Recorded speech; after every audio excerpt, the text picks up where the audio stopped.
What's up, everybody? It's Scotty here with Flat Track Flashback, and I know I've been slacking. Daytona's 2 weeks in the rear view, and we haven't done our little recap video yet.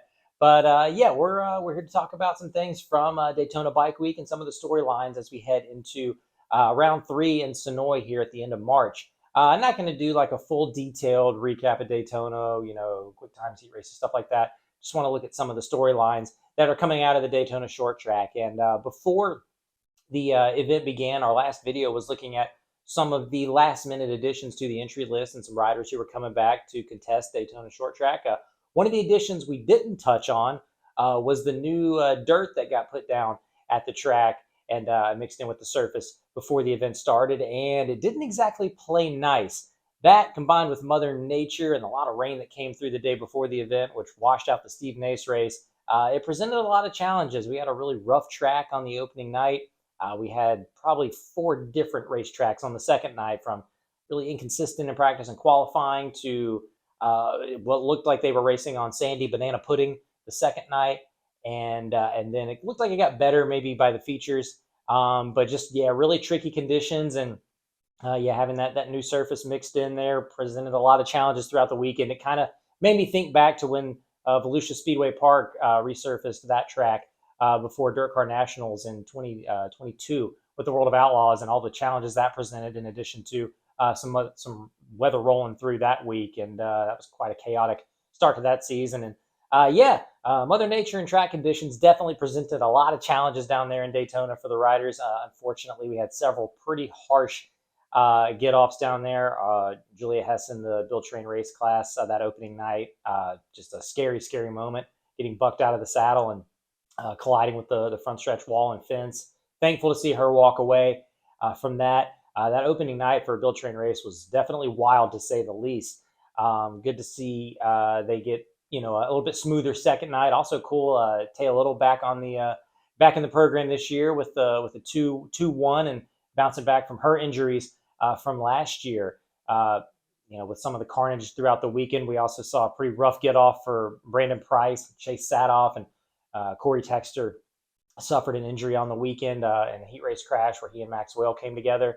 A lot of carnage throughout the weekend, but we're going to put that behind us. So in the Super Twins class, Dallas Daniels, he brought out the broom. He swept it just like he did in 2023, but it wasn't easy. That opening night, Briar Bauman leading majority of the race. Dallas had to really run him down.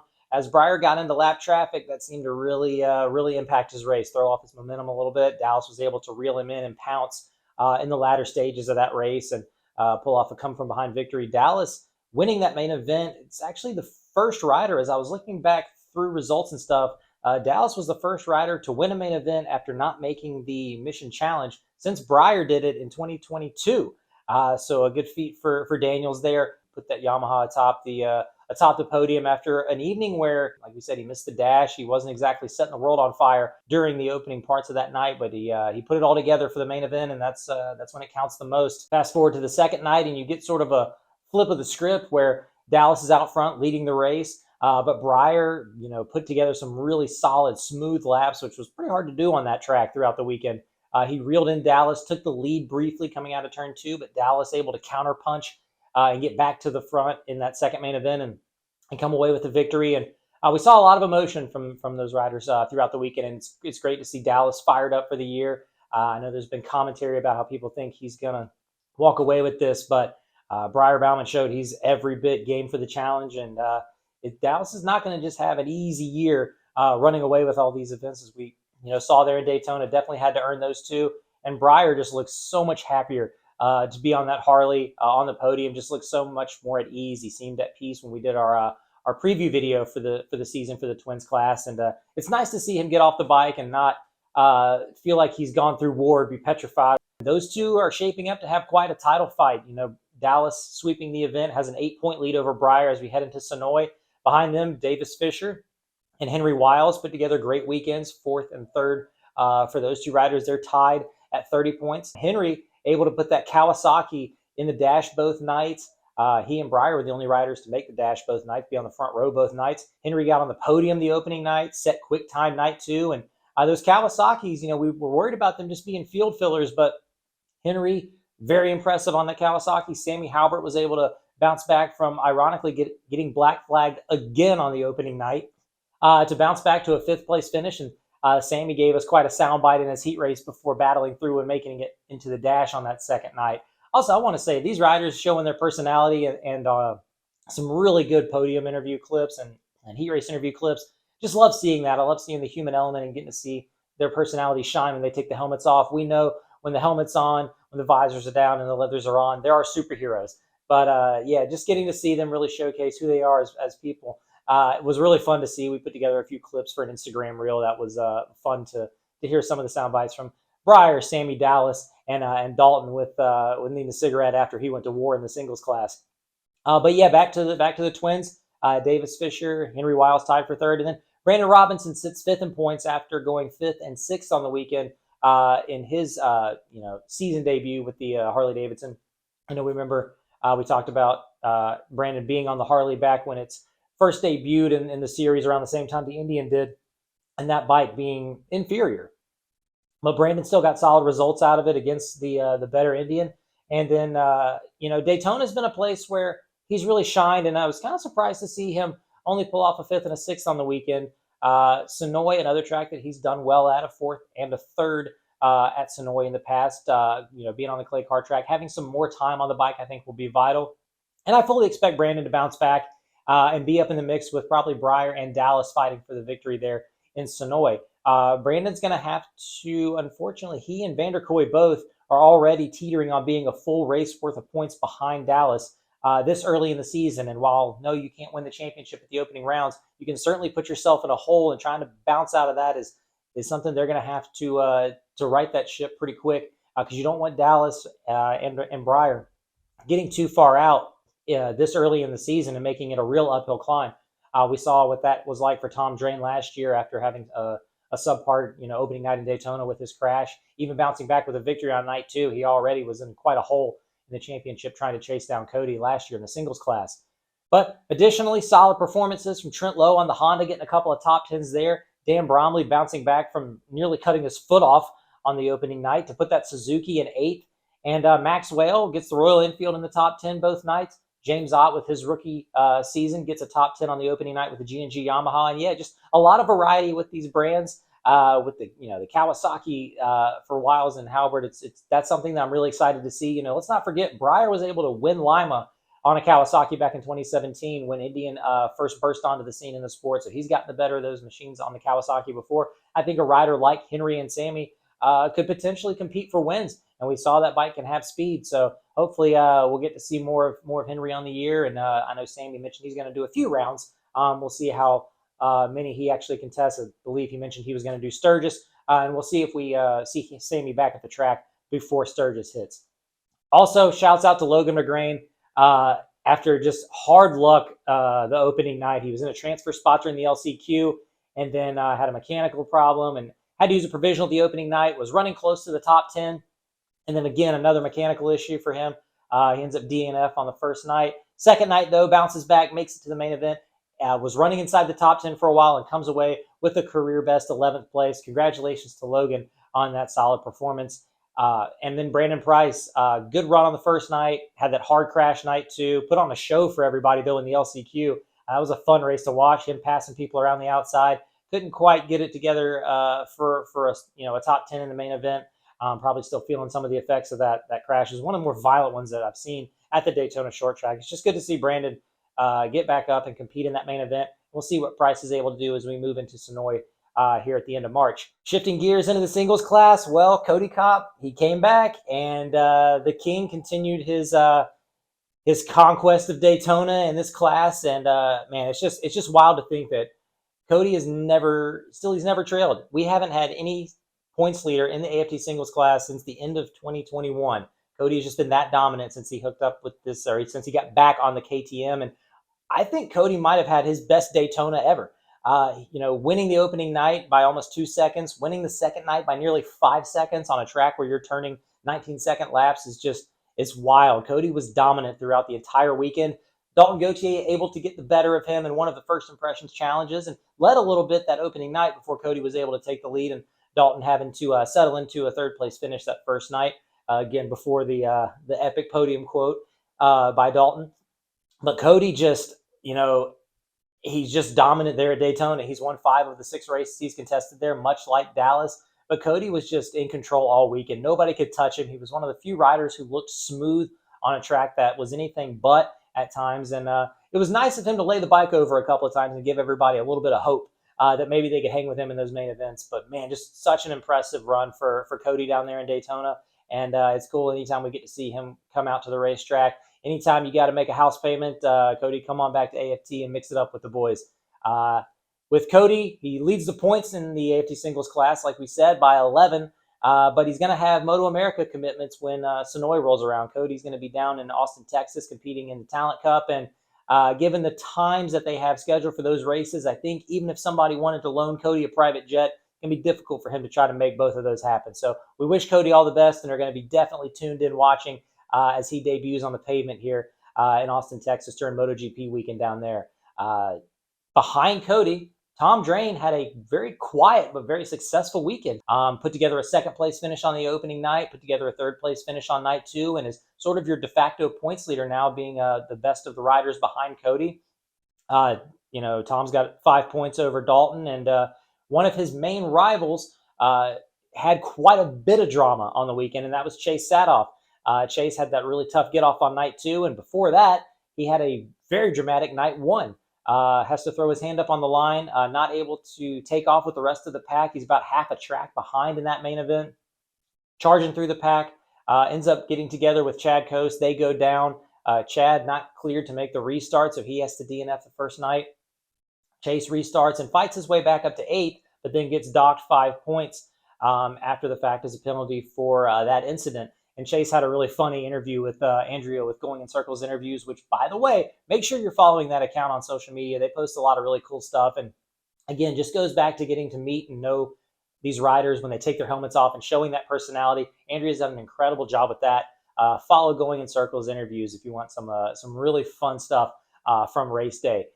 Chase, though, able to really bounce back and put together a solid second night, even after that practice and qualifying crash. Chase comes home second. And, puts together another one of those podiums that stop me if you've heard this before. Cody, Chase, Tom on the box. And while that may have been the case in Daytona, I still think we're in for a lot of parity in this class. And it starts with the likes of Braden Fanders, who put together 2 top 5 finishes on the weekend. He sits 4th in points. And Braden's only made now 4 starts in AFT. He had that violent crash in Texas, those devastating injuries that put him out of last year. And Braden came back, and he's going to be strong this year. He talked in our preview about being in the best shape that he's been in for his career, and he showcased it there in Daytona. He made the dash on the second night, and yeah, at one point he was hanging up there with Dalton and Tom Drain in a little bit of a podium battle. And I fully expect Braden to be on the box this year. Maybe that's putting too lofty of an expectation on the kid, but he's been so impressive on a lot of these short tracks, be it outlaw races. And now seeing what he put together down there in Daytona, I think it's only going to build his confidence from there. And I'm excited to see what he's able to do for the rest of the year. I'm not sure he's going to be able to fight for the championship all year long. But if Braden Fanders gets a win this year, I'm not going to be shocked. The kid's got a lot of talent. He and Evan Renshaw coming up have been, very high-profile rookies last year, and high-profile talents that we're looking forward to seeing their progression in this sport. When we talk about, we'll segue over to Evan Renshaw on the First Impressions team. Rough weekend for them. We talked about Chad Coast and the DNF from the first night, and then the second night, a 13th place. And Chad is, already effectively out of the championship. But I fully expect him to bounce back and still be fighting for wins. And they put in so much work in the offseason. Chad is a very, very skilled rider. And, with this First Impressions program, when they go to a track like Sonoy, I think he's going to bounce back and be right there toward the front. Same with Evan Renshaw. Renshaw put together 2 top 10s, and he too had to bounce back from on the first night, a front row start for his heat race, jumps the start. He and Aiden Roos Evans end up on the back row, which, a little interesting there with given their history. Evans able to come through the pack, gets into the main event out of the heat race. Puts together a 7th place finish on the opening night, and then a 9th on the second night. Another rider that I think is going to make a lot of waves in the singles class this year, but he's got to get his qualifying down, and that's Trevor Bruner. And Trevor seemed to be treading water all weekend. He was able to bounce back from from a tough qualifying effort to salvage a fourth place finish on the opening night. What we saw in Daytona is not what we're going to see from him all year.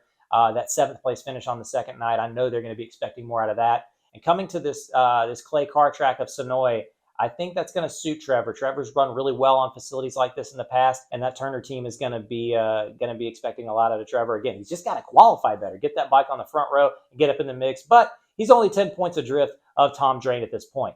And with those points, we'll touch on them right now. Cody Kopp, the point leader, he's got 11 over Tom Drain. Again, not going to be able to run the full series. Like we mentioned, Tom, effectively your de facto points leader heading into Sonoy.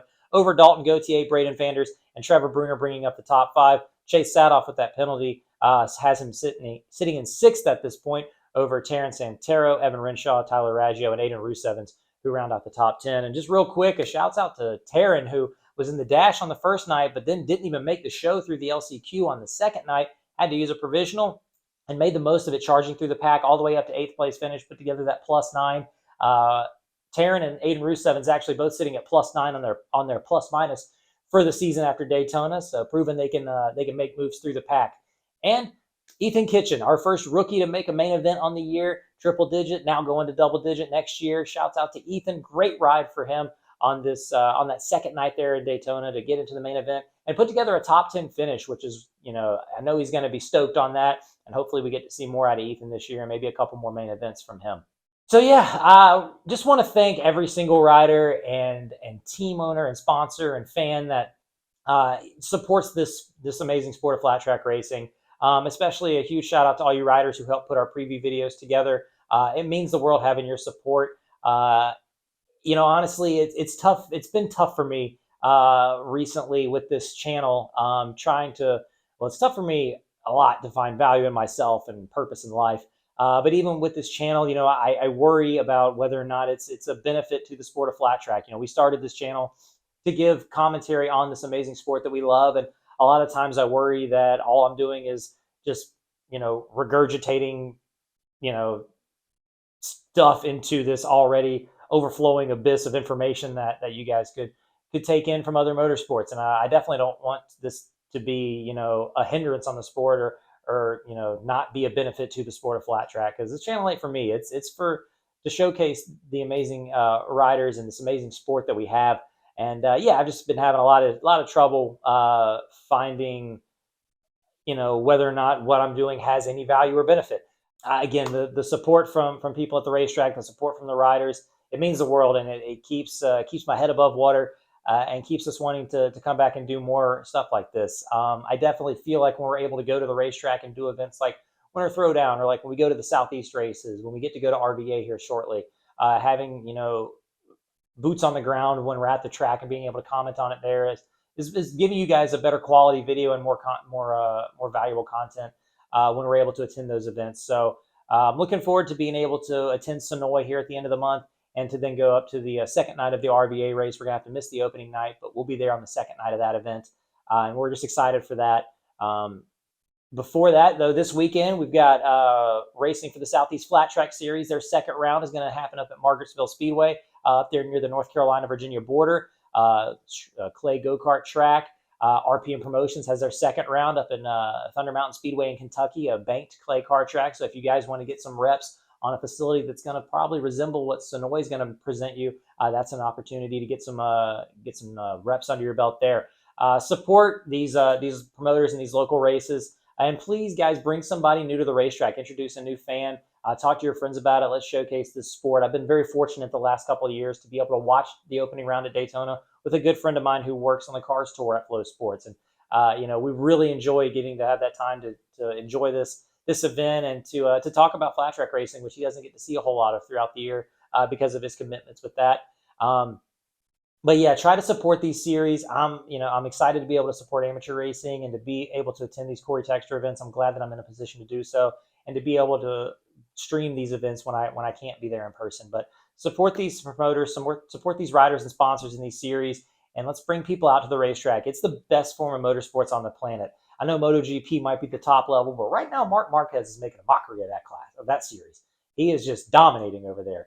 And flat track racing, man, it's something I've been around since I was a kid, and I love the sport so much. And I want to thank everybody that's involved in the sport, from riders, sponsors, fans, promoters. Everybody that's making content around this sport, please support those podcasts that we highlight week in and week out. Please support the YouTube channels that are doing stuff for this. Yeah, guys, let's just do everything we can to support the sport of flat track racing, and we're excited looking ahead to round 3 of the series before we go into a bit of a lull before the California racing. And man, I'm just thankful for everybody that gives this channel a chance, and whether it's support or criticism, I welcome all of it. Thank you guys so much for giving us a reason to do this. And while I don't know what things are going to look like in the future, I'm just thankful that we've had the opportunity to do this, and appreciate everybody that's given insight and been a part of what makes this sport amazing. So take care of yourself, everybody. Love each other, and man, let's have a great weekend.